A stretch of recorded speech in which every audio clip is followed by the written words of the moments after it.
할렐루야, 제43과 미디어 속회 교육 시간입니다. 오늘은 빌립보서 1장 19절에서 26절 말씀을 통해 고난 중에 받은 은혜라는 제목으로 함께 은혜 나누길 원합니다. 어느 누구나 삶을 살아가다 보면 고난을 당하기 마련입니다. 그리고 믿음과 신앙이 성장하고 하나님의 일을 맡아서 하는 가운데서도 역시 하나님의 일로 인한 고난과 핍박을 당하곤 합니다. 그런데 문제는 삶 가운데 당하는 고난도 힘들지만 하나님의 일을 하다가 하나님의 일 때문에 당하는 고난도 매우 견디기 힘들고 어렵다라는 것입니다. 그러나 중요한 것은 하나님의 일을 하다가 하나님의 일 때문에 당하는 고난 뒤에는 반드시 아름다운 열매가 맺어진다라는 것이죠. 예를 들면 1517년에 마르틴 루터는 예수님의 복음에서 한참 어긋나 있는 카톨릭의 교권에 저항하며 비텐베르크 성당문에 95개조 반박문을 붙임으로써 죄악으로 가득 찬 교단을 향하여 회개를 촉구했습니다. 그러나 그 일로 인하여 루터는 극심한 박해와 핍박을 받았습니다. 그러나 감사한 것은 온전한 복음을 향한 그의 열정으로 인한 고난과 핍박은 결국에는 개신교회라는 아름다운 열매로 맺어졌다라는 사실입니다.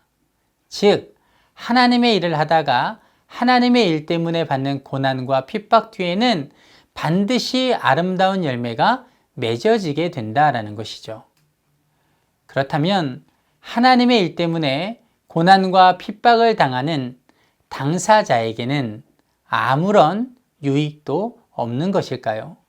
그렇지 않습니다. 하나님은 하나님 때문에 고난당하는 자에게도 놀라운 은혜를 부어주십니다.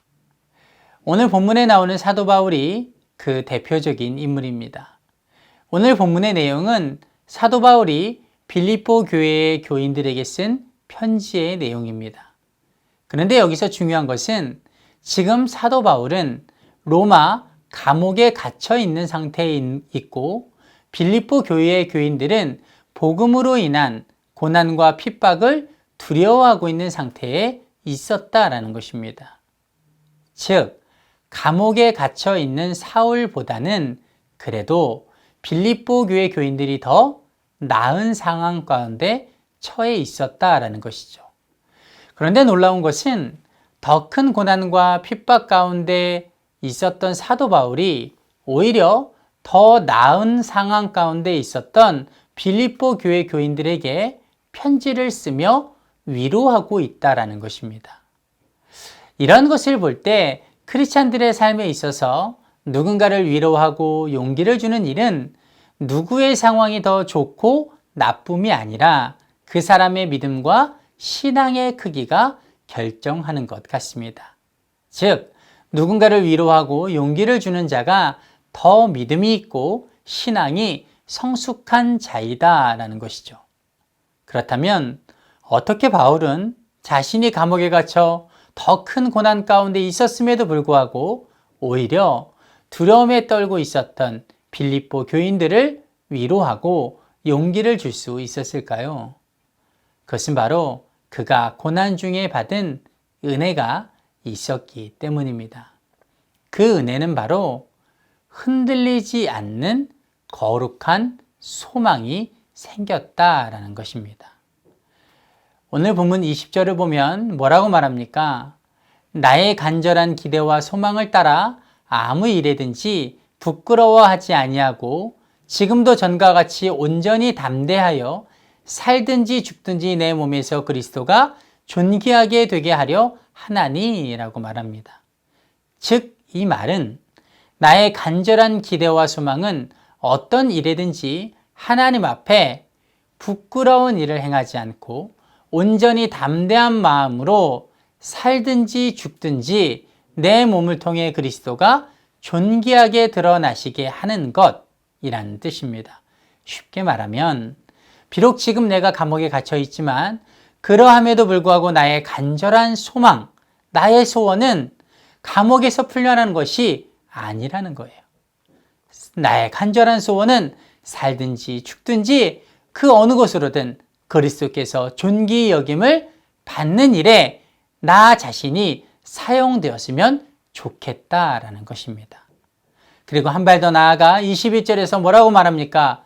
이는 내게 사는 것이 그리스도니 죽는 것도 유익함이라 라고 말합니다. 즉 어차피 내가 사는 것은 나 자신이 아니라 그리스도께서 사는 것이니 설사 그를 위하여 고난받아 죽는다고 해도 유익한 일이 될 것이다 라는 사실입니다. 여러분, 세상에 어떻게 그럴 수 있을까요? 다른 상황도 아니고 지금 감옥에 갇혀 있는 상황에서 언제 어떤 형벌을 받아 고통을 당할지, 또 언제 처형장으로 끌려가 죽을지 모르는 상황 속에서 어떻게 자신이 간절히 바라는 것이 감옥에서 풀려나는 것도 아니고 그리스도를 존귀하게 드러내는 것이라고, 그렇게 말하고 또 어떻게 그리스도를 위해서 죽는다고 해도 그것은 유익한 일이 될 것이다 라고 말할 수 있는 것일까요? 그것은 바로 사도 바울이 그리스도를 위하여 고난받는 가운데 하나님이 주시는 은혜로 말미암아 그의 안에 흔들리지 않는 거룩한 소망이 생겼기 때문입니다. 즉, 하나님의 일을 하다가 하나님 때문에 고난받은 것이 하나님 안에서 가지고 있던 거룩한 소망을 더욱더 견고하게 만들었다라는 것입니다. 우리도 마찬가지입니다. 우리는 흔히 하나님의 일을 하다가 하나님 때문에 고난을 받으면 하나님이 주신 하나님 나라에 대한 소망과 그리스도의 영광을 드러내는 일에 대한 소망이 흔들리거나 사라질 것이라고 생각을 합니다. 여러분, 그러나 그것은 잘못된 생각입니다. 왜냐하면 실제로는 하나님의 일을 하다가 하나님의 일 때문에 고난을 받으면 하나님이 부어주시는 그 고난 가운데 부어주시는 은혜로 인해 오히려 흔들리기보다는 하나님 나라에 대한 거룩한 소망이 더 견고해지기 때문입니다. 그래서 마태복음 5장 10절에서 예수님은 의를 위하여 박해를 받은 자는 복이 있나니 천국이 그들의 것임이라 라고 말씀하고 있는 것입니다. 무슨 말입니까? 예수님의 말씀인 즉슨 하나님의 일을 위하여 고난받는 자에게는 천국을 사모하는 정도가 아니라, 소원하는 정도가 아니라 이미 그들의 소유로 내려주시는 축복이 있다라는 것이죠. 그래서 하나님으로 인하여 고난받은 자들은 그 고난 가운데 이미 천국을 소유로 받은 기쁨을 누리고 있기 때문에 더 큰 소망을 갖게 된다라는 것입니다.